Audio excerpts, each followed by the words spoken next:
നീ എന്തിനങ്ങനെ പെട്ടെന്ന് സൈലന്റ് ആയേ? ഇത് നിനക്ക് ഒട്ടും ചേരില്ല. നീ എപ്പോഴും ചിരിച്ചോണ്ടിരുന്നാലേ കാണാൻ ഭംഗി. ഇത് മതിയോ? അതിനുവേണ്ടി നീ ഇത്രയും ചിരിയൊന്നും ചിരിക്കണ്ട. ഞങ്ങൾക്ക് ഇതുവരെയായിട്ടും കല്യാണം ആയിട്ടില്ല. പിന്നെ നിന്റെ ചിരി കണ്ട് ഞങ്ങൾ മയങ്ങിപ്പോയാൽ അത് നിനക്കായിരിക്കും പ്രശ്നം. Very funny. ഫണ്ണി ഒരു പക്ഷെ സീരിയസ് ആയ എന്ത് ചെയ്യും? ഞാൻ നല്ലോണം കഴിക്കും. ഇപ്പൊ നല്ല വിശപ്പുണ്ട്. തെറ്റ് എന്റേതാ. ഈ ചോദ്യം ഞാൻ നിന്നോട് ചോദിക്കാൻ പാടില്ലായിരുന്നു. നേരെ ഇരുട്ടി തുടങ്ങുന്നു. വഴിയിലെങ്കിലും ഹോട്ടലാണെങ്കിൽ നിർത്ത്, നമുക്ക് കഴിച്ചിട്ട് പോകാലോ. എന്റെ ഊഹം വെച്ച് പറയുകയാണെങ്കിൽ അടുത്തത് സത്ലേഷ്പുരായിരിക്കും. അതുകൊണ്ട് തീർച്ചയായിട്ടും അവിടെ നല്ലൊരു ഹോട്ടൽ ഉണ്ടാവും. സത്ലേഷ്പൂർ അത് വേറെ ഡിസ്ട്രിക്ട് അല്ലേ? അതേന്നേ. ധോണിഹള്ളി ഇവിടുന്ന് എത്ര കിലോമീറ്ററാ? 60 കിലോമീറ്റേഴ്സ് ഉണ്ടാവുമെന്ന് തോന്നുന്നു. അപ്പൊ അവിടെ ഞങ്ങൾക്കൊരു ഫാം ഹൗസ് ഉണ്ട്. അവിടെ പോയി കഴിഞ്ഞാൽ പിന്നെ നമുക്ക് കഴിക്കാനും താമസിക്കാനൊന്നും പ്രശ്നമില്ല. നമുക്ക് ഓക്കെയാണ്. പക്ഷെ ഹാസിനിക്ക് എങ്ങനെയാണ്? അവളെ ഓൺ ദി വേയിൽ ഏതെങ്കിലും ലോഡ്ജിൽ ഡ്രോപ്പ് ചെയ്തിട്ട് പോവാന്നേ. ഇല്ല, ഞാൻ നിങ്ങളുടെ കൂടെ വരൂ. നോക്ക്, ഞങ്ങളൊക്കെ യുവത്വം തുളുമ്പുന്ന ചെറുപ്പക്കാരാണ്. പക്ഷെ നിന്നെ കണ്ടിട്ടൊരു സൈലന്റ് ആയി പെണ്ണാന്ന് തോന്നുന്നു. തെറ്റ് സംഭവിക്കുന്നത് മനുഷ്യ സഹജമാണ്. അങ്ങനെ എന്തെങ്കിലും സംഭവിച്ചാൽ എന്ത് ചെയ്യും? നിങ്ങൾ അങ്ങനത്തെ ആളുകളൊന്നുമല്ല.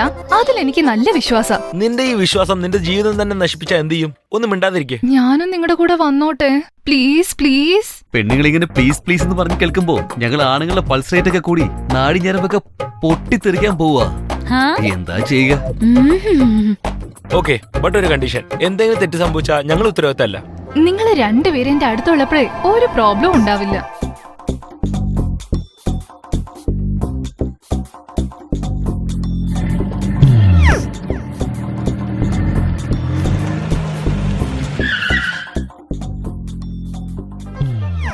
വാവ്, ഈ ബംഗ്ലാവ് അടിപൊളിയാണല്ലോ. ഇത് ശരിക്കും നിന്റെയാ? ഇവിടെ എത്ര പേരാ താമസിക്കുന്നത്? ഇത് ഇവന്റേതല്ല, ഇവന്റെ അച്ഛന്റേതാ. ഇതുപോലെ എത്ര എണ്ണം ഉണ്ടെന്ന് അറിയില്ല. എല്ലാ സ്റ്റേറ്റിലും ഉണ്ട്. ഇവന്റെ അച്ഛൻ കൂലിപ്പണി ചെയ്ത് കഷ്ടപ്പെട്ട് കെട്ടി ഉണ്ടാക്കിയതാ. കൂലിപ്പണി ചെയ്ത് ഒരു 6 അടി സ്ഥലം വാങ്ങാൻ തന്നെ എന്ത് ബുദ്ധിമുട്ടാ. എനിക്ക് ഈ ബംഗ്ലാവ് കണ്ടിട്ട് വേറെന്തൊക്കെയോ തോന്നുന്നത്. പലപേരെയും ചതിച്ചിട്ട് സോറി പലരുടെ അധ്വാനത്തിന്റെ സഹായം കൊണ്ട് വാങ്ങിയതല്ലേന്ന് പറയായിരുന്നു. നീ വിചാരിക്കുന്ന പോലെ ഒന്നല്ല, ഞങ്ങളും കഷ്ടപ്പെട്ട് സമ്പാദിച്ചു വാങ്ങി തന്നെയാ. പിന്റു പിന്റു നായിനൊക്കെ വളർത്തുന്നുണ്ടോ? Very nice. ഇപ്പൊ വരും, കണ്ടോ. ആട്ടെ, ഈ ഫാം ഹൗസ് ഓണർ പാപ്പു ഗൗഡയെ പിന്റു എന്ന് വിളിച്ചതാരാണ്? ഒന്ന് തിരിഞ്ഞു നോക്കൂ സാർ, അപ്പോഴല്ലേ അറിയില്ലോ. ആണോ? എന്റെ മുതലാളി, നിങ്ങൾ എപ്പോഴാ വന്നതൊന്നും പറയാതെ? ഇതെന്ത് വേഷമാടാ? ഇതാണ് എന്റെ റിയൽ ഗെറ്റപ്പ്. മുതലാളി വന്നല്ലോ. ഒരു മിനിറ്റ്, ഇപ്പോഴെന്റെ സ്റ്റൈൽ ഇതാണ്. ഇതെങ്ങനെയുണ്ട്? ഇതെങ്ങനെയുണ്ടെന്ന് എന്നോട് ചോദിച്ചാ എനിക്കെങ്ങനെ അറിയാനാ? ഇവിടെ ഞാനാണോ മുതലാളി അതോ നീയാണോ മുതലാളി? അതൊക്കെ ഇരിക്കട്ടെ സാറേ, നിങ്ങൾ എപ്പോഴാ വന്നത്? എന്താ ഞാൻ വരാൻ പാടില്ലേ? ഇതെന്റെ ഫ്രണ്ട്സാ, ആദി, ഹാസിനി. നമസ്കാരം. നമസ്കാരം നമസ്കാരം മുതലാളി. ഇവന്റെ പേര് പിന്റു. ഇവിടെ എല്ലാ കാര്യങ്ങളും നോക്കുന്ന ഇവനാ. നല്ലവനാ, പക്ഷെ കുറച്ച് നായയുടെ ബുദ്ധിയാ. മുതലാളി, അതായത് നായെ പോലെ എപ്പോഴും വിശ്വസ്തനായിരിക്കുന്ന പറഞ്ഞേ. അങ്ങനെ പറയൂ. ആട്ടെ, നിങ്ങൾ എങ്ങനെയാ വന്നത്? വാതിൽ കൂടെ തന്നെ. അതൊക്കെ നിനക്കെന്തിനാ? പോയി കഴിക്കാൻ വല്ല എടുത്തിട്ട് വാ. ഓക്കെ, 1 hour 22 minutes 5 seconds തന്നാൽ മതി. ഫുഡുകളൊക്കെ വലിച്ചെറിയാന്ന് ഞാൻ. വലിച്ചെറിയല്ലേ സാർ, വേസ്റ്റ് ആയി പോവും. ഞങ്ങൾക്ക് വല്ലാതെ വിശക്കുന്നു. അത് തന്നെയാണ് ഞാൻ പറഞ്ഞത്. ടങ് ഒന്ന് സ്ലിപ്പായി പോയതാ. Sorry sorry. ഇങ്ങനെ സ്ലിപ്പായിക്കൊണ്ടിരുന്നാ പിന്നെ നീ ഇവിടുന്ന് സ്ലിപ്പാവും. സോറി മുതലാളി. എന്റെ ടാലന്റിന് യുവമാർക്കൊക്കെ ഭക്ഷണം ഉണ്ടാക്കി കൊടുക്കേണ്ട ഗതികേട് വന്നല്ലോ എന്റെ ദൈവമേ. ഈ ഫാം ഹൗസ് കൊള്ളാല്ലേ? ഓ, അടിപൊളിയായിട്ടുണ്ട്. എന്താടാ അത്? ഇതിലുണ്ടായിരുന്ന ഡ്രിങ്ക്സ് അവിടെ? അത് പിന്നെ തീർന്നു പോയി. നല്ല തണുപ്പായത് കൊണ്ട് ഞാനെടുത്ത് കുടിച്ചു പോയതാ. നൂതൻ, അത് ഞങ്ങൾക്ക് അറിയില്ലായിരുന്നു. ഇല്ലായിരുന്നെങ്കിൽ വരുന്ന വഴി തന്നെ മേടിച്ചോണ്ട് പോകുന്നേ. അതൊക്കെ ഇവിടെ കിട്ടും സാറേ.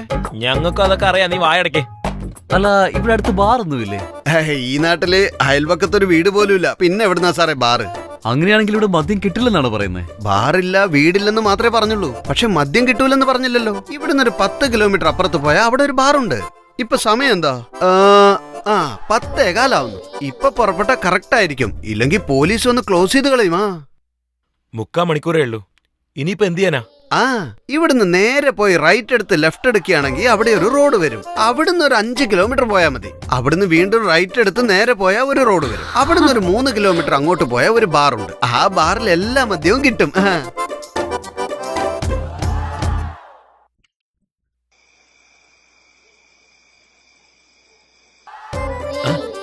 നീ ഇതെങ്ങോട്ടാ?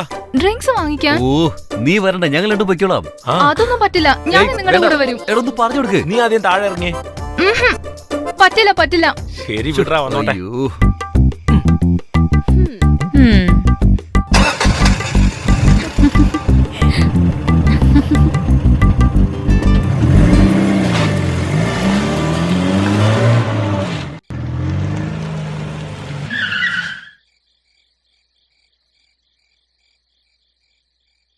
ചേട്ടാ ചേട്ടാ, ആ? ഒരു കേസ് ബീർ വേണം. ആരാടോ താൻ? എന്റെ പേര് നൂതൻ, ഞാൻ അടുത്ത സ്റ്റേറ്റിൽ നിന്നാ. ആരും ആയിക്കോട്ടെ, ഏത് സ്റ്റേറ്റിൽ നിന്നും ആയിക്കോട്ടെ, പരിചയമില്ലാത്തവന് സാധനം കൊടുക്കുന്ന പരിപാടിയില്ല. ചേട്ടാ ഞാൻ എക്സ്ട്രാ പൈസ പോലും തരാം. അതൊന്നും നടക്കില്ല. നിങ്ങൾ എത്ര പൈസ തന്നാലും ഞാൻ തരില്ല. ഇപ്പൊ ഞാൻ സാധനം തന്നാ നിങ്ങൾക്ക് എന്നെ പോലീസ് പിടിപ്പിക്കാനല്ലേ? ഇതുപോലെ ഒത്തിരി എണ്ണത്തിനെ കണ്ടിട്ടുണ്ട് ചേട്ടാ. ശരി പോ.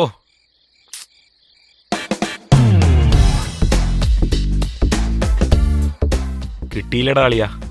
ഞാൻ എക്സ്ട്രാ പൈസ തരാന്ന് പോലും പറഞ്ഞതാ, അപ്പോഴും അവൻ തരുന്നില്ല. പരിചയമില്ലാത്തവർക്ക് തരില്ലെന്ന് അവൻ പറയുന്നേ. ഓ ഇനിയിപ്പോ നമ്മൾ എന്ത് കുന്തെടുത്ത് അടിക്കുന്നത്?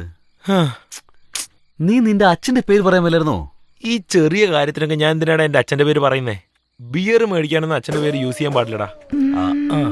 ആ ഒരു നല്ല ഐഡിയ ഉണ്ട്. ഏയ് ഡോക്ടറെ ആ കൈ നിന്നിട്ടിരിക്കുക. അതൊന്നും ശരിയാവില്ല. ഞാൻ പെണ്ണുങ്ങളടുത്തൊന്നും കൈ കാണിക്കാറില്ല. ഇവിടെ നിനക്ക് ഡ്രിങ്ക്സ് വേണോ വേണ്ടയോ? കൈ കിട്ടിയാ ഡ്രിങ്ക്സ് കിട്ടുമോ? പെണ്ണുങ്ങൾ കൈ കാണിച്ചാൽ ചിലപ്പോ കിട്ടിയെന്നിരിക്കും, പക്ഷെ പിള്ളേര് കൈ കാണിച്ചാ അവരത് മൈൻഡ് ചെയ്യ പോലും ഇല്ല. ഇപ്പൊ ഇവൻ കൈ നീട്ടിട്ട് എന്ത് കിട്ടാനാ? നിനക്ക് പെണ്ണുങ്ങളുടെ പവറിനെ കുറിച്ച് അറിയാത്തോണ്ടാ. സി ഞങ്ങള് വിചാരിച്ചാലേ എന്ത് സാധിച്ചെടുക്കും. ഞങ്ങളുടെ കയ്യിലെ മാജിക് ഉണ്ട്. ഓ എന്റെ ഡോക്ടറെ ആ കൈ നീട്ട്. എന്റെ ഗണപതി ഭഗവാനെ, വിഘ്നേശ്വര, നിന്നെ വിശ്വസിച്ചാണ് ഞാൻ ഈ പെണ്ണ് മുന്നേ കൈ നീട്ടാൻ പോകുന്നത്. എന്തായി തീരുവോ എന്തോ.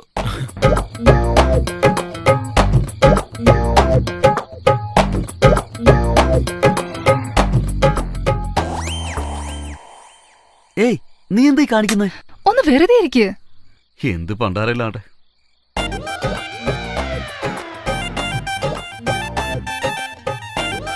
ആ മതി, ഇഷ്ടപ്പെട്ടു. അതെ ഇങ്ങ് വന്നേ. ഉം. അടുത്തേക്ക് വാ. എന്തിനാന്ന് പറ. അടുത്തേക്ക് വരാന്നല്ല പറഞ്ഞേ.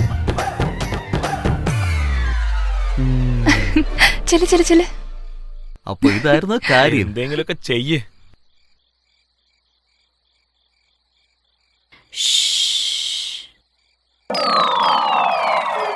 അകത്ത് ആരെങ്കിലും ഉണ്ടോ?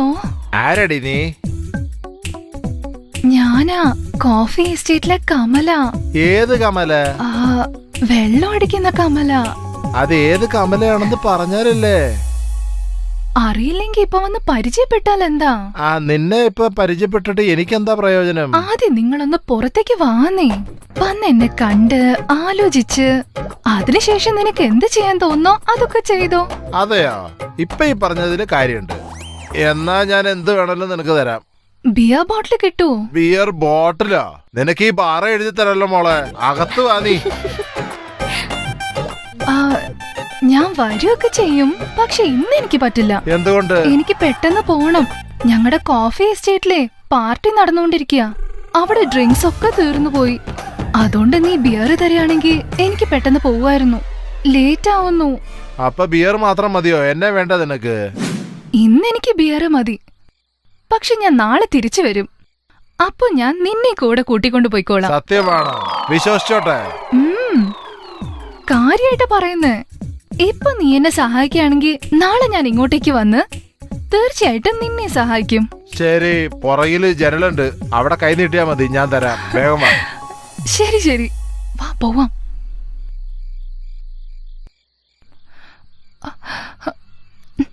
എന്റെ കയ്യിന്ന് വീട്, എനിക്ക് നല്ലോണം വേദനിക്കുന്നു. ഒന്ന് ക്ഷമിക്കൂ കമല, എന്താണ് ഇത്ര ധൃതി? മതി, കയ്യിന്ന് വീട് മതിയാക്ക്. എല്ലാം ഇന്ന് തന്നെ ചെയ്യാനാണോ ഉദ്ദേശം? നാളത്തേക്കും കുറച്ച് ബാക്കി വെക്കുന്നേ. ഇപ്പൊ നിന്റെ കയ്യിന്ന് വിട്, മതി. എനിക്ക് നാളെ വരെ ഒന്നും കാത്തിരിക്കാൻ പറ്റില്ല. നിന്റെ ഫോൺ നമ്പർ ഉണ്ടേതാ? ഞാൻ